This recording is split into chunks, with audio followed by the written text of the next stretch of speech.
प्यारे बच्चों, आज इस वीडियो में हम लोग ये देखेंगे कि क्वेश्चन कैसे सॉल्व करते हैं। ठीक है, तो एक क्वेश्चन ले लेते हैं, फिर उसके बाद इसके फार्मूले को भी हम डिस्कस करेंगे। फर्स्ट ऑफ ऑल पहले एक क्वेश्चन ले लिया जाए। क्वेश्चन में है क्या कि find the zeros of the polynomial f x equal to x square plus 7x plus 12। ठीक है, ये फर्स्ट क्वेश्चन हो गया। एक ही क्वेश्चन में दो क्वेश्चन है। And verify the relation between its zeros and coefficient. ठीक, तो यहाँ पर एक पॉलिनोमियल हमको गिवन है x square plus 7x plus 12। इसके हमको जीरोज निकालने हैं। ठीक है, तो जीरोज निकालने के लिए फर्स्ट ऑफ ऑल हम क्या करते हैं कि इसको हम फैक्टराइज करते हैं। फैक्टर करना, ठीक है, किसी भी क्वाड्रेटिक को फैक्टराइज करना हम क्लास 9th में स्टडी कर चुके हैं, लेकिन हम उसको वापस इसको रिवाइज करते हैं, रिकॉल कर लेते हैं। तो हमको करना क्या है, यहाँ पर जो कांस्टेंट टर्म है ये क्या दिखाई दे रहा है, 12 दिखाई दे रहा है। तो 12 के दो फैक्टर बनाएंगे। तो जैसे आप यहाँ देख रहे हो 4 इंटू 3, ठीक है, 4 इंटू 3 क्या हो जाएगा, 12 हो जाएगा। और इसके दोनों ऐसे फैक्टर होने चाहिए कि ऐड करने पर ये मिडिल टर्म आ जाए। इसी को हम स्प्लिटिंग ऑफ मिडिल टर्म कहते हैं। मतलब फैक्टराइज करने का जो ये मेथड है वह स्प्लिटिंग ऑफ मिडिल टर्म है। अब फिर से यहाँ देखिए, यहाँ पर 12 है। 12 के दो ऐसे फैक्टर करने हैं कि उन दोनों फैक्टर का सम 7 आ जाए और उन दोनों फैक्टर का मल्टीप्लिकेशन ये कांस्टेंट आ जाए, मतलब 12 आ जाए। तो आप देख सकते हो क्या बनेगा, 4 इंटू 3, 4 और 3 7 भी हो जाएगा और 4 इंटू 3 12 भी हो जाएगा। तो अब इसको हम क्या ये लिख सकते हैं, x square plus 4x plus 3x plus 12। ठीक है, इतना तो आप क्लियर कर लिए। ठीक है, समझ आ गया ना। अब हमने क्या किया, यहाँ 4 टर्म्स हैं, इस 4 टर्म्स को हम पेयर बना लिए। मतलब एक्स स्क्वायर प्लस 4x ये पेयर बन गया और 3x प्लस 12 ये दूसरा पेयर बन गया। इस पेयर में से हम पहले देखेंगे कॉमन क्या हो रहा है। कॉमन करेंगे तो x आएगा। जब x कॉमन ले लेंगे तो यहाँ पर क्या आ जाएगा, x प्लस 4 आ जाएगा। इन दोनों टर्म में हम ये देख रहे हैं कि 3 कॉमन हो रहा है। 3 कॉमन करने के बाद क्या आ जाएगा, x प्लस 4।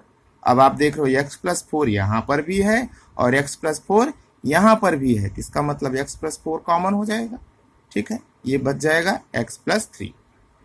ठीक है, अब अगर हम जीरोज निकालना चाहते हैं या उसका रूट निकालना चाहते हैं, इट मीन्स उसकी वैल्यू निकालना चाहते हैं, तो जो भी यहाँ पॉलिनोमियल है इसको इक्वल टू 0 कर देना है।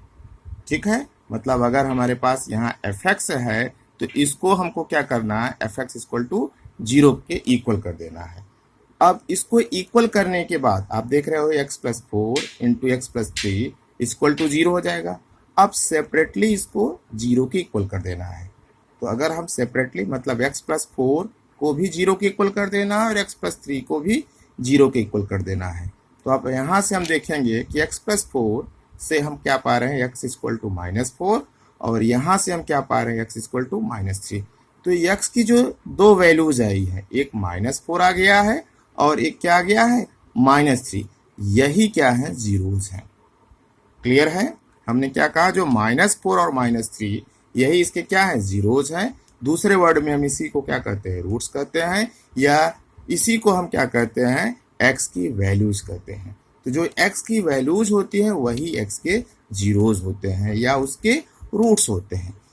ये हमने पहले क्वेश्चन का आंसर निकाला। ठीक है, हमने कहा था ना इसमें दो क्वेश्चन है। अब इसमें सेकंड क्वेश्चन ये है कि verify the relation between its zeros and coefficient. तो जीरोज तो आप समझ गए, अब इसके कोफिशिएंट को देखा जाए। तो इसको कोफिशिएंट को समझने के लिए पहले हम एक फार्मूले को देख लेते हैं। हम लेट कर लेते हैं कि कोई क्वाड्रेटिक है a x square b x plus c. इसके दो जीरोज हैं या दो रूट्स हैं। ठीक है, a x square plus b x plus c ये हमारा कोई क्वाड्रेटिक पॉलिनोमियल है। इसके दो जीरोज हैं, एक अल्फा है और एक बीटा है। ठीक है, अल्फा और बीटा इसके क्या है, जीरोज है। क्वाड्रेटिक क्या है, a x square plus b x. तो सम ऑफ जीरोज जब करेंगे तो क्या आ जाएगा, equal alpha plus beta sum of zeros दिखाई दे रहा है, alpha plus beta equal to minus b क्या है, कोफिशिएंट ऑफ एक्स, ए क्या है, कोफिशिएंट ऑफ एक्स स्क्वायर। मतलब सम ऑफ जीरोज इक्वल टू हम लिख सकते हैं minus coefficient of x upon coefficient of x square. ये हमारा फार्मूला है। सेकेंड क्या हो जाएगा, प्रोडक्ट ऑफ जीरोज जब हम कहेंगे तो ये हो जाएगा constant upon coefficient of x square. ठीक है, एक फार्मूले को और देख लेते हैं।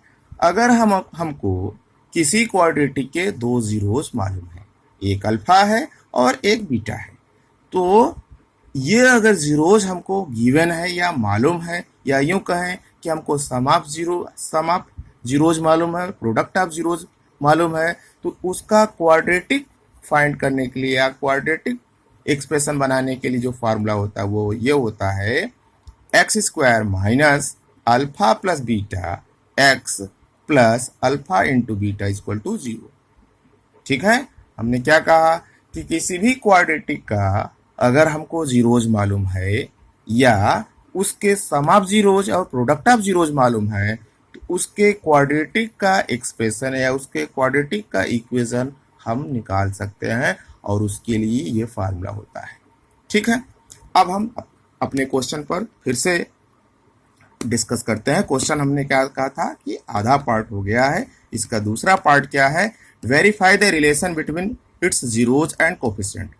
हम समझते हैं आप इसको क्लियर कर लिए होंगे कि जीरोज क्या है, जो एक्स की वैल्यूज आएंगी ये इसके जीरोज है। कोफिशिएंट क्या है, जो एक्स का कोफिशिएंट यहाँ पर देख रहे हो 7 है, एक्स स्क्वायर का कोफिशिएंट कितना है 1 है, और कांस्टेंट कितना है 12 है। एक्स का कोफिशिएंट कितना है 7 है, एक्स स्क्वायर का कोफिशिएंट कितना है 1 है, और कांस्टेंट कितना है वो 12 है। तो इस दोनों का रिलेशन निकालना है, किसका, जीरोज का और उसके कोफिशिएंट का। तो सम ऑफ जीरोज की बात किया जाए तो सम ऑफ जीरोज की अगर हम बात कर रहे हैं तो फार्मूला क्या है, alpha plus beta sum of zeros, मतलब दो जीरोज। और इस क्वेश्चन में हमने दो जीरोज निकाले थे, एक -4 हमने निकाला था और एक -3 निकाला था।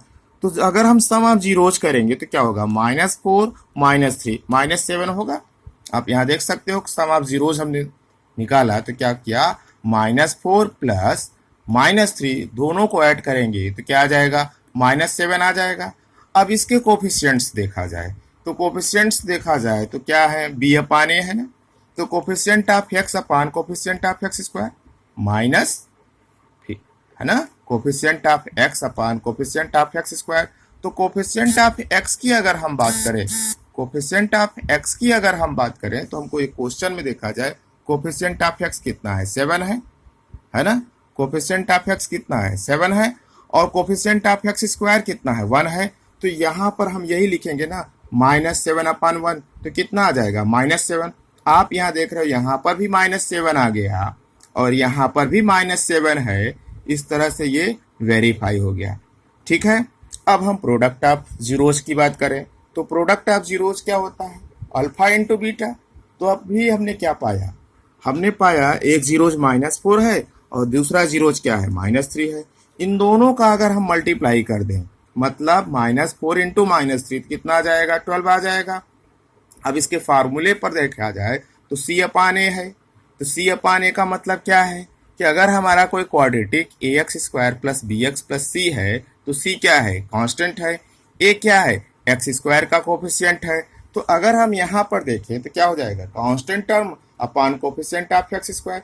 तो कांस्टेंट टर्म इसमें कितना है, अगर इस क्वाड्रेटिक को देखें तो कांस्टेंट टर्म कितना है 12 है। ठीक है, और एक्स स्क्वायर का कोफिशिएंट कितना है 1 है। तो यहाँ पर क्या आ जाएगा, 12 अपान 1 आ जाएगा। क्या आ गया, यहाँ 12 आ गया। आप यहाँ देख रहे हो ये भी 12 है और यहाँ पर ये इसको मल्टीप्लाई किया, प्रोडक्ट ऑफ जीरोज निकाला तो ये भी 12 है। तो ये क्या है, वेरीफाई हो गया। तो आई होप इसको आप क्लियर कर लिए होंगे।